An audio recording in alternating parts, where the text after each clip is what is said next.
भाई आपके ऑफिस में या पड़ोस में कोई ना कोई ऐसा इंसान जरूर होगा जिसके पास चमचमाती हुई नई कार होगी, हाथ में लेटेस्ट आईफोन होगा और वो महंगे ब्रांड्स पहनकर घूमता होगा।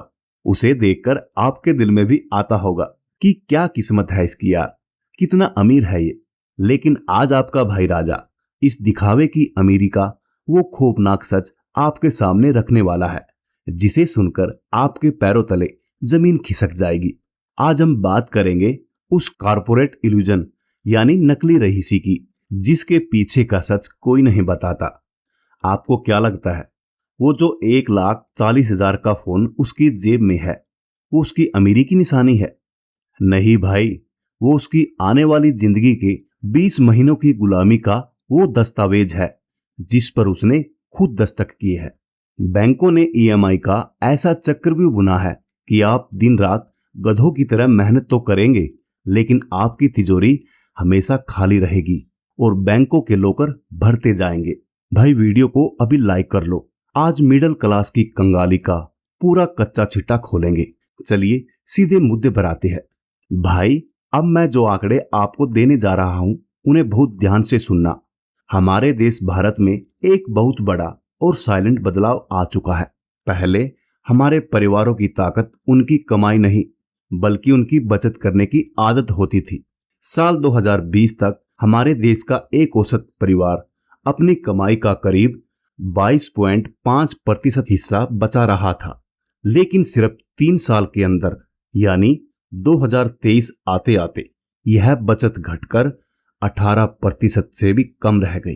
पैसा बच नहीं रहा है भाई, बल्कि लोग उधारी की जिंदगी जी रहे हैं। आज की कड़वी सच्चाई ये है कि हमारे देश के 28 करोड़ 30 लाख लोग किसी न किसी कर्ज या ईएमआई के नीचे दबे हुए हैं। और अगर भाई इस पूरे कर्ज को जोड़ दिया जाए तो यह बैठता है पूरे 135 लाख करोड़ रुपए।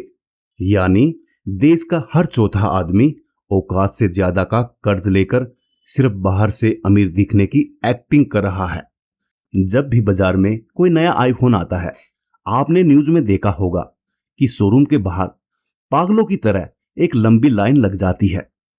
हमें लगता है कि हमारे देश में बहुत पैसा आ गया है, लेकिन इसके पीछे का स्ट्रीट स्टार्ट इकोनॉमिक्स जानते हो?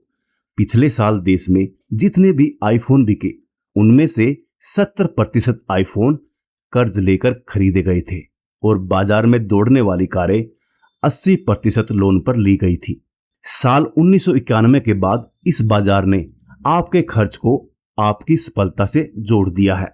सोशल मीडिया, क्रेडिट कार्ड और अभी खरीदो बाद में चुकाओ वाले विज्ञापनों ने हमारे दादा और दादी, माता और पिता के उस अनुशासन को तोड़ दिया है जो कहते थे कि जितनी चादर हो उतने ही पैर फैलाओ। पहले लोग वही चीज खरीदते थे जिसका पैसा जेब में होता था, लेकिन आज लोग वो चीज भी खरीद रहे हैं जिसके पैसे उन्होंने अभी तक कमाए भी नहीं है। भाई अपनी जिंदगी का एक सच याद करो, जब आपको पैसों की सबसे ज्यादा जरूरत थी तब क्या किसी बैंक या ईएमआई वाली कंपनी ने आपकी मदद की? नहीं ना। कोविड का वो दौर याद करो, उस वक्त सिर्फ वही परिवार चैन से जी पाए जिसके पास बैंक में अपनी खुद की बचत थी। संकट में आपकी गाड़ी या आईफोन काम नहीं आता, आपकी बचत हमेशा आपके काम आती है। इसलिए आज से ही ईएमआई को नहीं बल्कि बचत को अपनी जिंदगी का मंत्र बनाओ।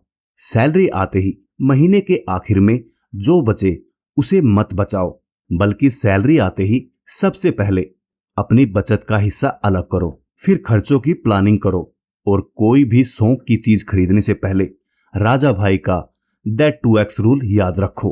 अगर आप उस चीज को उसी वक्त नगद पैसे देकर 2 बार नहीं खरीद सकते तो उसे उधार मत लो।